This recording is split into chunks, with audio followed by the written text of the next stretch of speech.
Hello, and welcome to the Creative Writing Life podcast, where we talk with writers from all mediums and genres about themselves, their work, and advice they have for writers. I'm your host, Paul Zeidman, and my guest today is writer Sara Lippmann. We're going to be talking to her about her book, Hidden River. Sara, welcome to the Creative Writing Life podcast.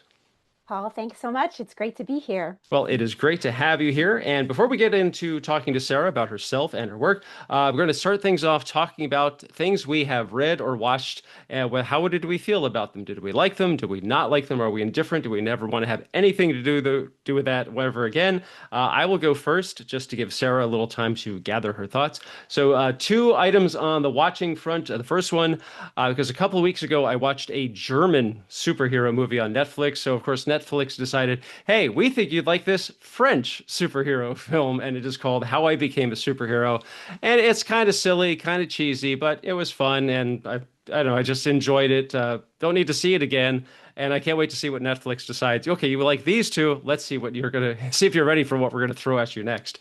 And because I'm a lifelong, excuse me, Star Wars fan, so I bit the bullet and went to the theater, and I saw The Mandalorian and Grogu. And I am not the target audience for this. I mean, I enjoy the show a lot, but it is definitely, I don't know, skewed a little younger, or it's aimed at a slightly younger audience. But I still enjoyed it. I'm glad I saw it in the theaters just because it was fun. But, if you like the show, you'll like the movie. But if you haven't seen the show, you might get a little lost in some of the details. But if you're a big Star Wars fan, you're probably already familiar with it. So you'll probably enjoy it nevertheless. That's it for me. So I'm going to ask Sara, anything good or not so good on the reading and or watching front?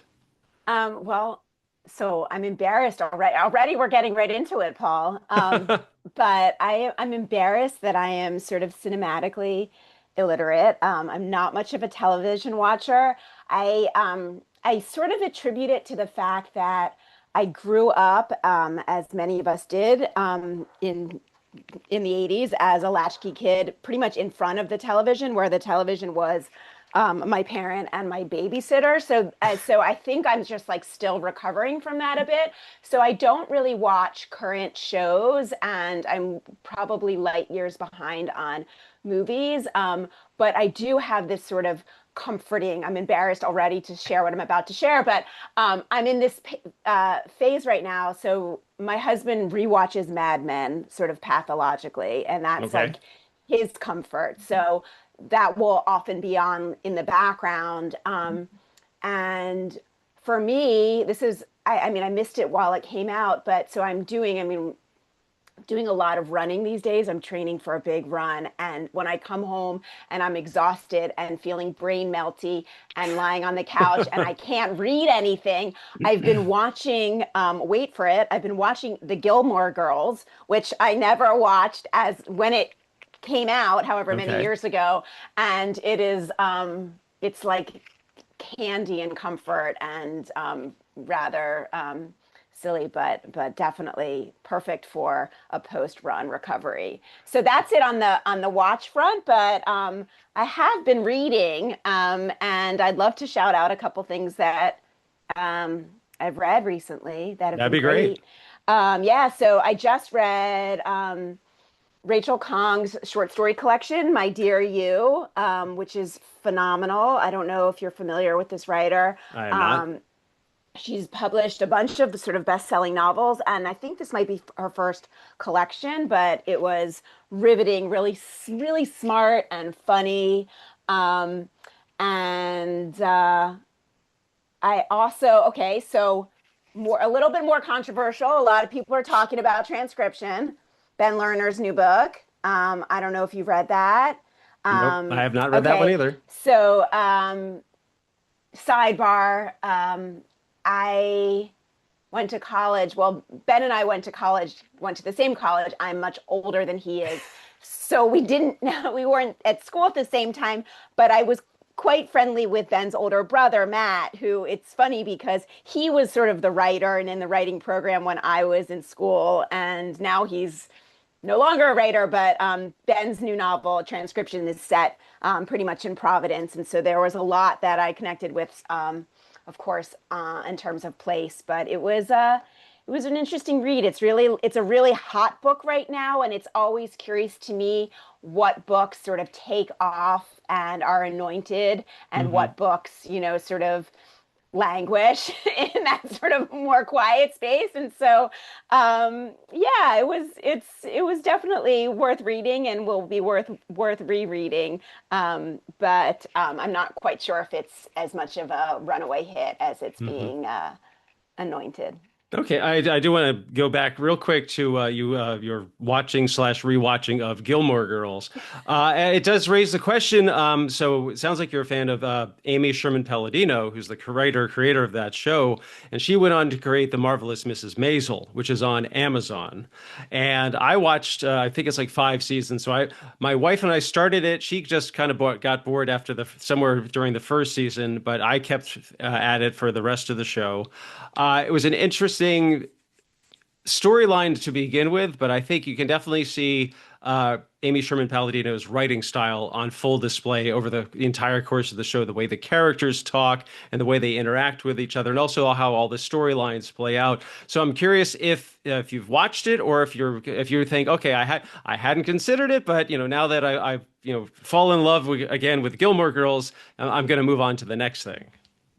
Yeah, well, yeah, actually I have watched Maisel. I don't know if I Okay. saw the all of this all five, I think it's all five I seasons. think I've it is definitely five seen, seasons. yeah, I definitely have seen a bunch of those. And actually my first novel, Lech, takes place in the Catskills. So like whenever they Okay. would go up, and have their summers, that was always amusing to me. I had no idea, actually, this is how clueless I am. I had no idea that it was the same writer at all. Oh, okay. So that's new to me, and now I'm going to be looking at Gilmore Girls from a different eye and looking at those connections.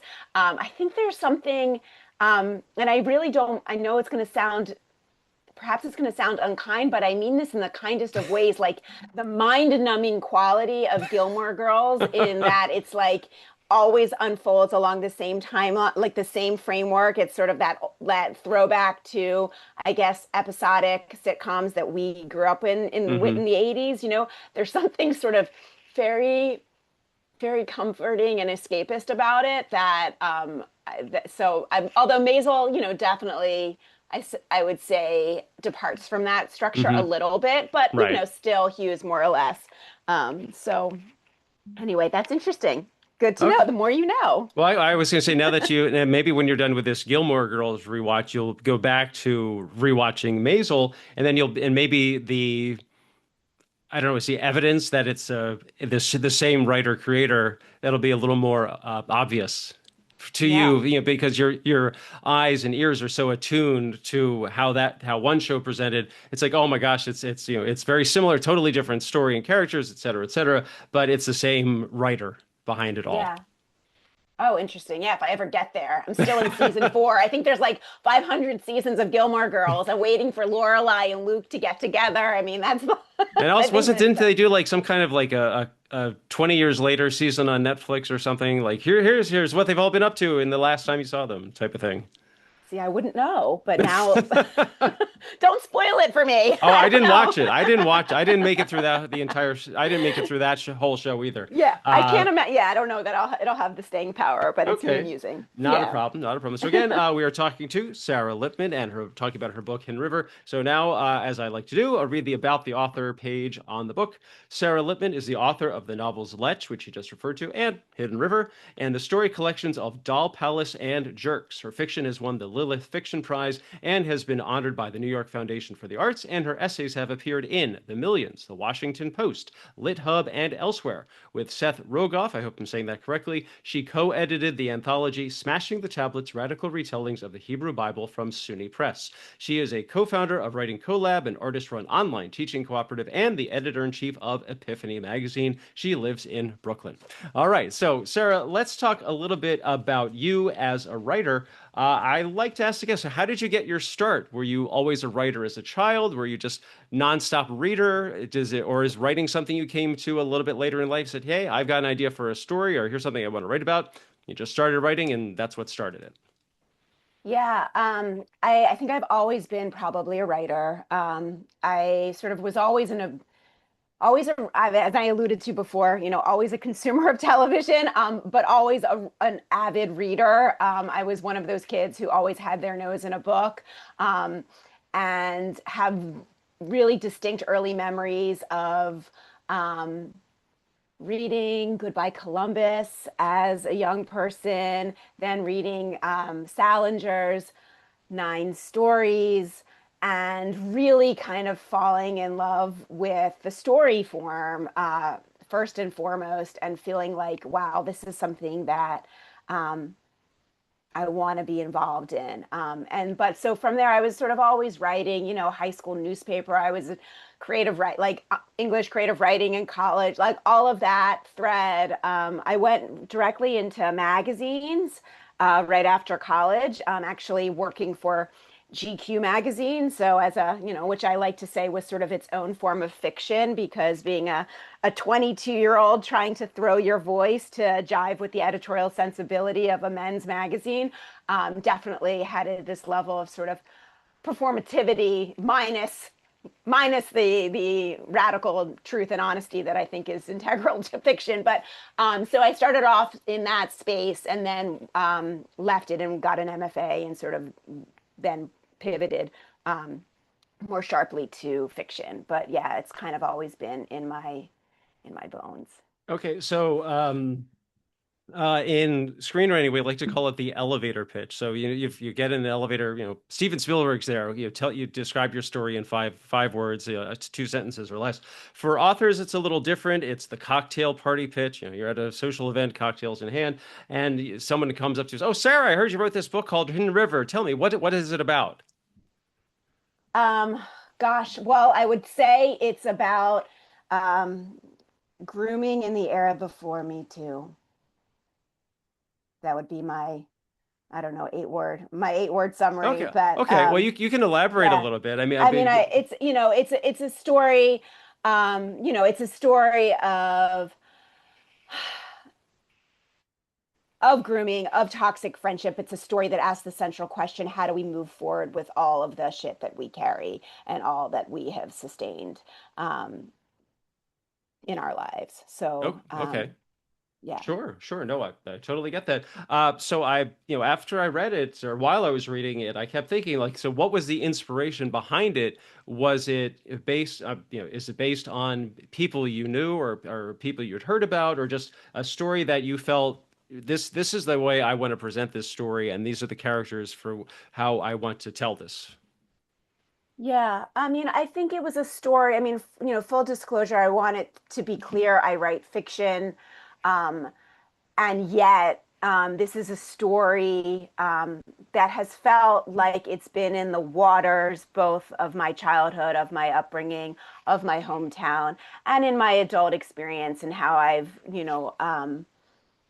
been privy to and witnessed to various power dynamics around gender and predation. So yeah, I mean that was kind of always there for me, and I think I always knew I wanted to. I mean, predation, namely, the ways in which we prey upon others and are then preyed upon. Or rather the inverse, preyed upon and then prey on, as it were, in this story, has been a constant theme, one that continues to interest me and challenge me as we tell human stories. Um, and then I think I always knew I wanted to center something around my hometown of Philadelphia, Okay. and explore, spoiler alert, something real that happened in my hometown, sort of and look at the difference between sort of how we experience a public trauma versus how we hold private trauma. Sure, sure. I did notice that it's a very different approach to how the overall story is presented in the book. There are two separate timelines. I actually thought, because one is set in the past and one is set, I guess, you call it the present. I really thought that the past one would lead up to the present, just because I'm so used to seeing that kind of presentation in stories, but that is not how it happened. But I'm curious why you decided to I can understand why you had the two timeline storyline, but why did you present it in that particular fashion? Like here, okay, here's what happened in the past, and then we're just going to jump to the present. And I again, like I really thought that one was going to lead up to the other, and it's almost like here's what happened in the past, pause, jump to the pack, and jump to the present. And there's a lot of reflection on the past. What was the the idea behind that particular presentation?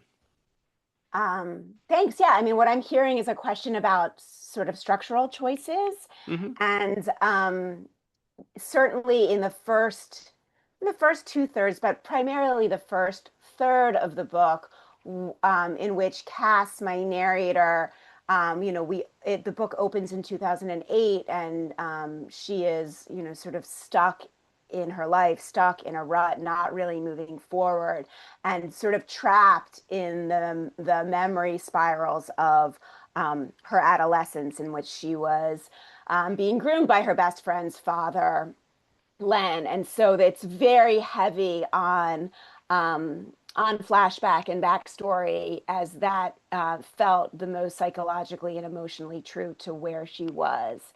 And then as she begins slowly to break some of that patterning, and move forward in her life, cultivate some tenuous relationships with her coworker's son, a dog that she rescues, and sort of moves forward to this wedding that's, her estranged friend is getting married. Then some of the memories of the past begin to retreat, recede a little bit, as she moves forward. And so it's not that I mean, as a writer, I'm sort of resistant to neat symmetry to begin with. I Mm. mean, that's sort of not how, that kind of makes my hackles go up. And then I would sort of, as a reader too, I tend to question or doubt that kind of neat symmetry. But it is meant that the backstory is sort of resonating in a certain way, so that we feel it there as she finally arrives at the wedding of her friend. I mean, um, it's an interesting question about character.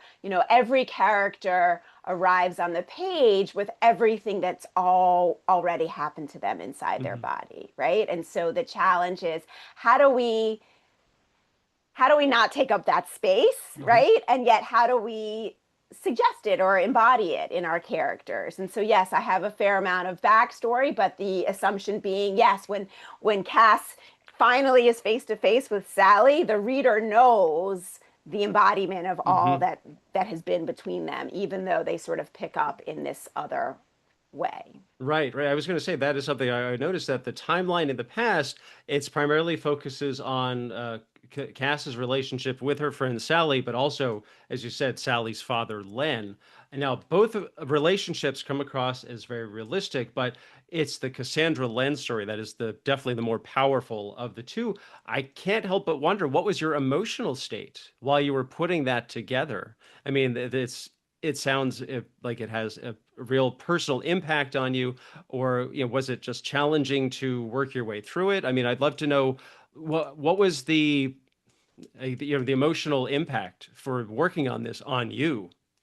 Yeah, well, I mean, obviously it's hard subject matter. So, I mean, I think, just to backtrack for a second, there is sort of an abrupt stop in the backstory timeline when Sally's father sort of abruptly dies, and that creates sort of a chasm in their relationship, and then things sort of fall away from there between the girls. And so, in terms of my emotional state, I mean, all I'm all I'm trying to do is tell an honest story. And so I think that um,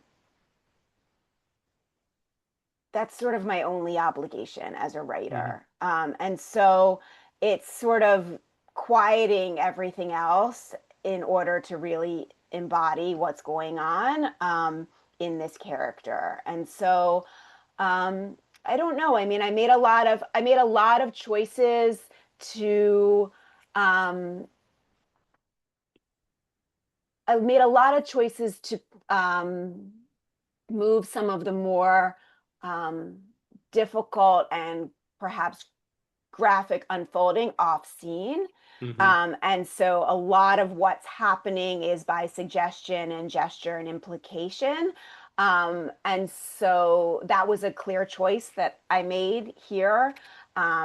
It's always a question, I think, for writers of how much to unfold and how much information does the reader need, and how much can the reader fill in without sort of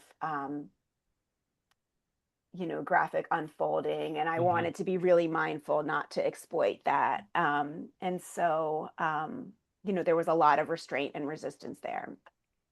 Okay, sure, sure. It also felt very apropos for the story to be told entirely in first person. It's all from Cass's POV. Why this approach as opposed to a more, I don't know, a third person interpretation? And was it really challenging for you to get into the head of our protagonist, that you're really laying all of her emotions and experiences out on the page for us? And it must have been, I mean, what was it hard for you to do that? Was it easy, or was it, relatable for you? I mean, I'd love to know how you went through that kind of process.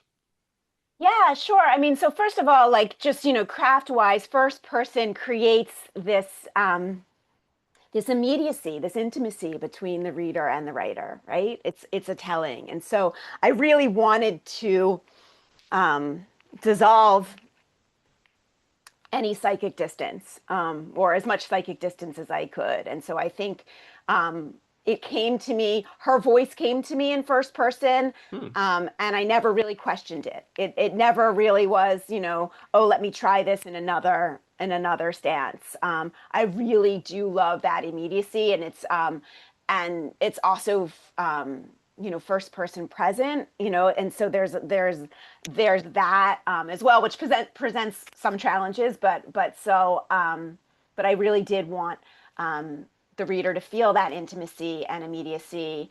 And I mean, in terms of my emotional state or how it was for me, um, I almost feel like that's irrelevant because it's character and story, and certainly this world is one that's deeply, deeply familiar to me. And so um, I was, I'm writing the truth as I see it Mhm. through fiction. Okay. I was going to say, I want to kind of go back to what you just referred to, that it's a very personal story. And it's also that what I thought was a very unique approach is that there are no chapters in the book. It almost reads as if we're like getting a peek into somebody's journal, especially with all of these internal thoughts and emotions that Cass is translating to us. I was curious if you felt doing it that way had more of an impact on the reader, that they're really able to not see themselves in Castor's shoes, but really that we can experience the same sensations and emotions that she is experiencing. I mean, I hope that the reader feels a degree of honesty and immediacy with the character. I mean, of course, I think that's what every writer wants. In terms again of the structural choices, I don't know if you're familiar with Margaret Atwood's Cat's Eye, which is also a novel of fraught friendship. That spans many years, and she utilizes a lot of white space. I think she has chapters, but she utilizes a lot of white space. And I sort of liked the fractured. Once I decided that I was going to be toggling between these two timelines, I really wanted it to be. I mean, it's. Let me say it like this. It is my experience, and perhaps also, I guess I can only speak for my experience, but I feel like this is common, that we live in the present, but we're also in the past and in the future, sort of, right? And so there's Hmm. sort of a fluidity there for a time. And so I wanted those sections to kind of brush up against one another.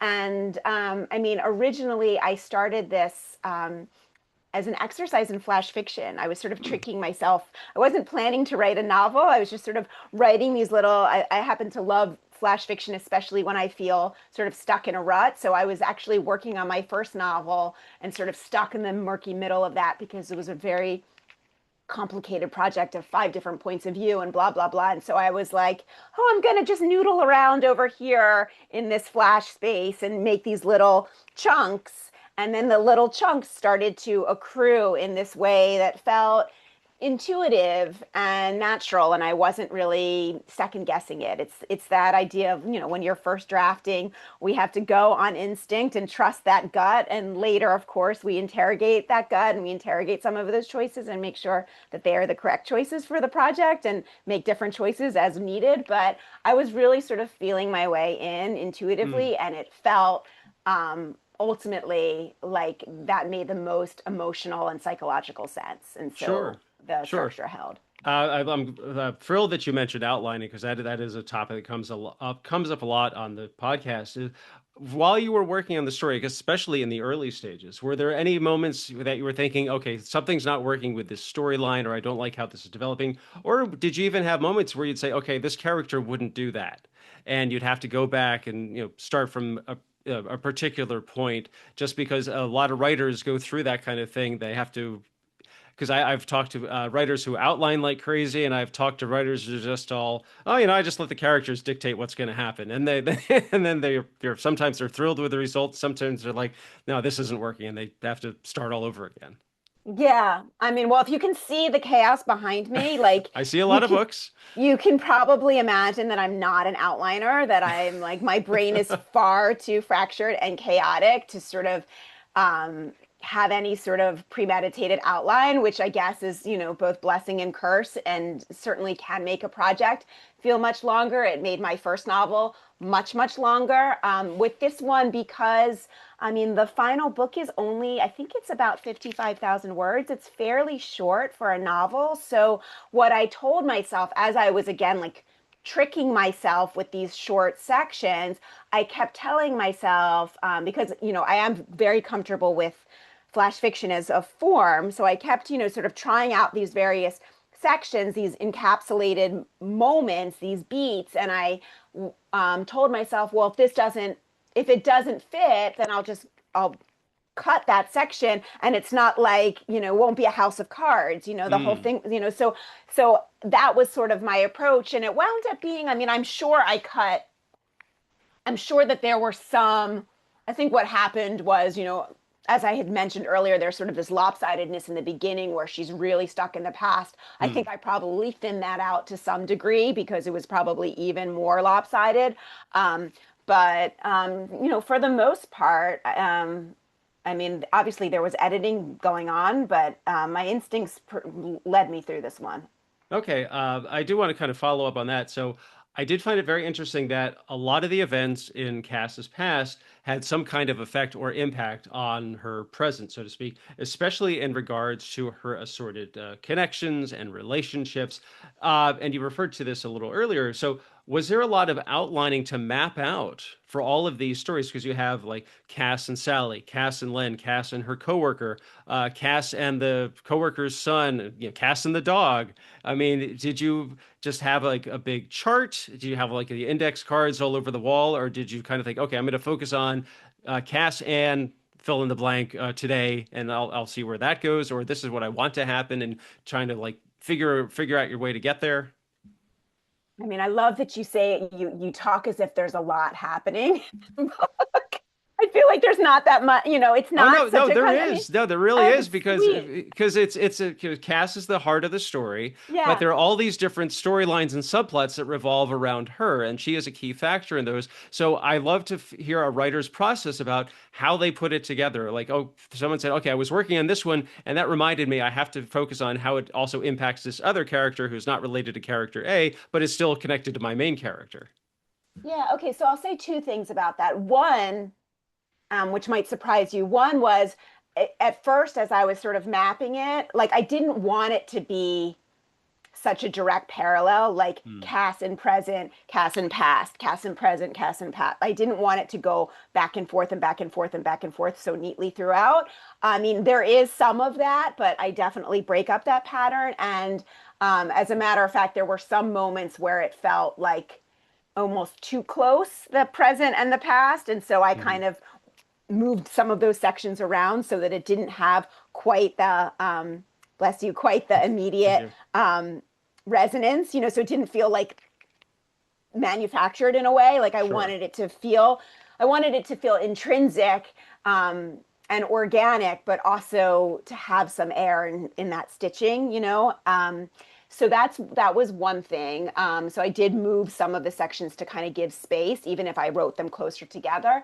And then one thing that I will say, that I was keeping an eye on, as I alluded to before, how we repeat certain patterns that we are subjected to as well. So particularly, Cass has a potentially fraught and complicated relationship with her coworker Tracy's son, Hmm. who is 19, and so it comes very close to a line that is fraught, in the way that her own experience was fraught as a child. And so, like, it was important for me to watch that pattern and see how that was going to unfold over the course of the narrative.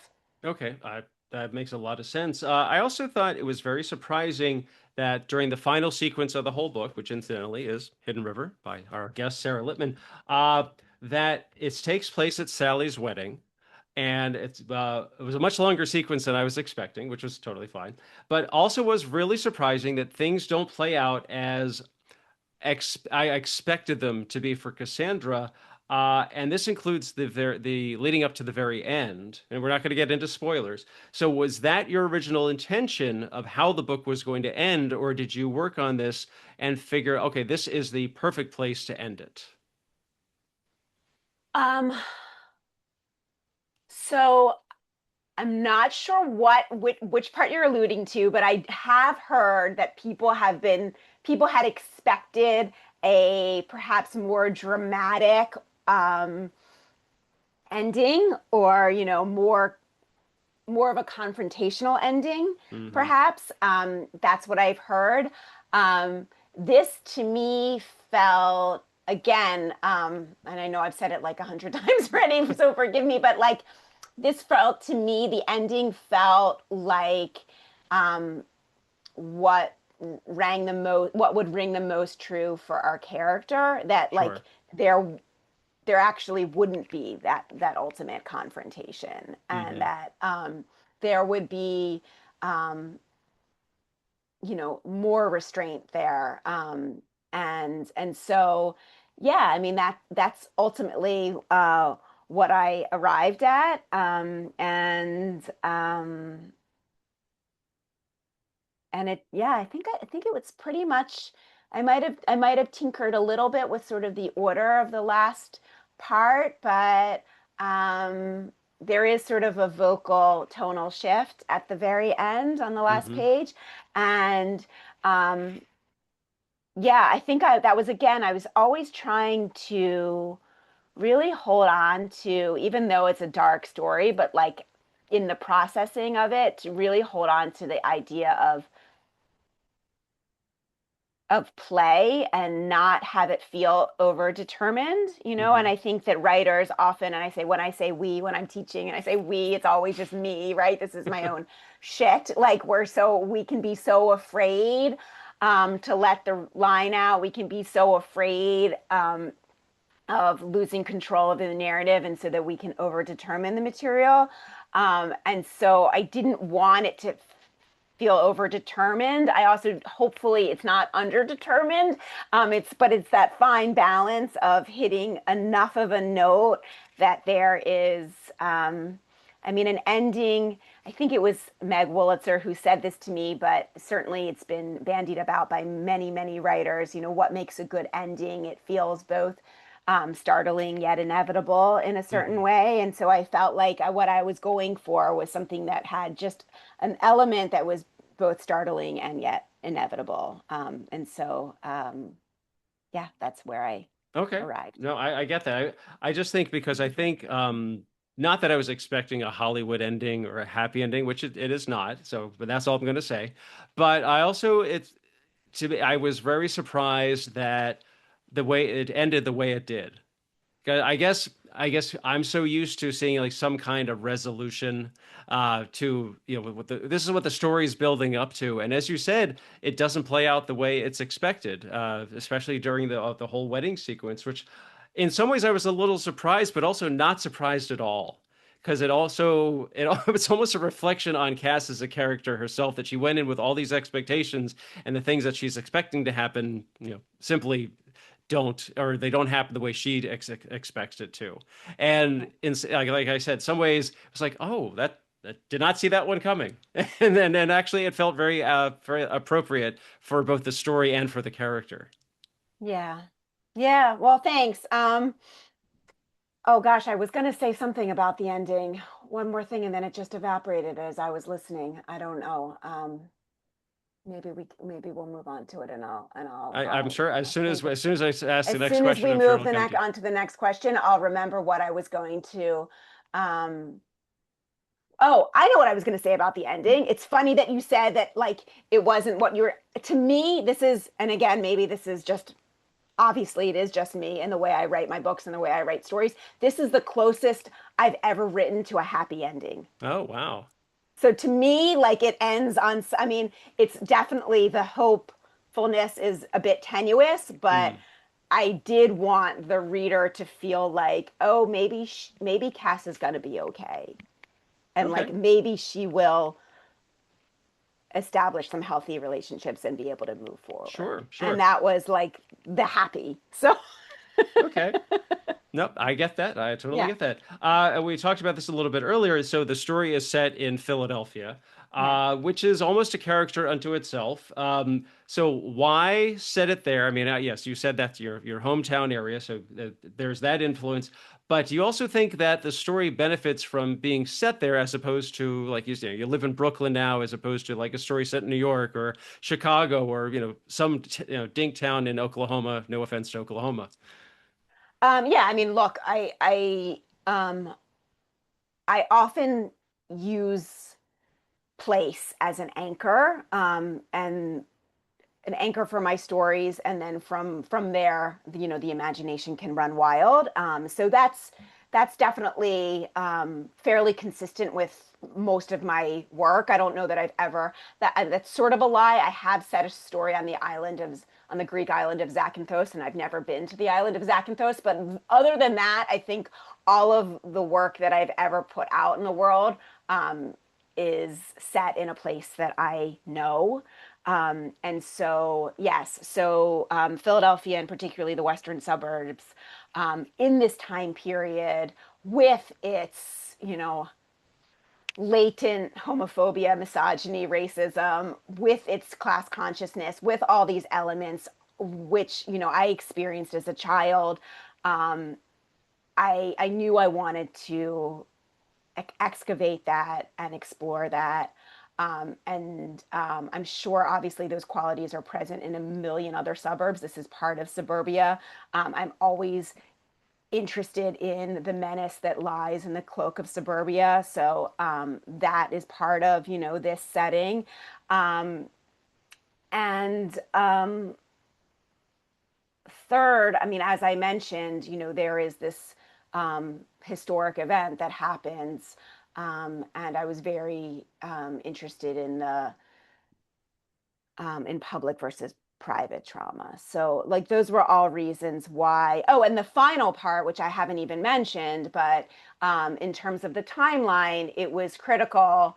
Um, we were obviously we're in a moment right now with predation and grooming, and we have such, I mean, unfortunate, but fluency around all of it. And I wanted to look at grooming before there was language around it, or before there was. I mean, there was always, obviously, it's always you know been happening for since the beginning of time, but in a way that felt murkier, Hmm. without the clarity of where we are right now. Sure. And so that was part of the looking at particularly this Gen X timeline. Okay. I think that leads inevitably to the question. I mean, what has been the responses, or what have been responses to the book, both as a novel itself, but also especially about the subject matter? Um, I mean, look, I'm here. It's only been out for a month, and I'm getting lots of messages from people, from readers, who are expressing gratitude and feel seen, Hmm. and feel seen that I took this stance that I did and explored it from the angle that I did. And particularly, I would say I'm hearing primarily from women of a certain age, for whom this is ringing quite true. Sure. I was wondering if like a lot of people said, "Oh, this happened to me, or this happened to someone I know, or I can totally relate to everything that she's going through." I would imagine you've probably heard a lot of those. Yeah, I've heard. Look, I've heard a fair amount, and also even if the exact experience is not one um, that someone's had, certainly a lot of the power dynamics and at play, and a lot of the class dynamics at play are various elements that people have attached to Sure, as well. sure. Okay, well, again, we've been talking with Sara Lippmann, and the book is Hidden River. Sarah, so Chris, okay, so this is the new book, Hidden River. So what is up next? I mean, do you have your next, are you already hard at work on your next project?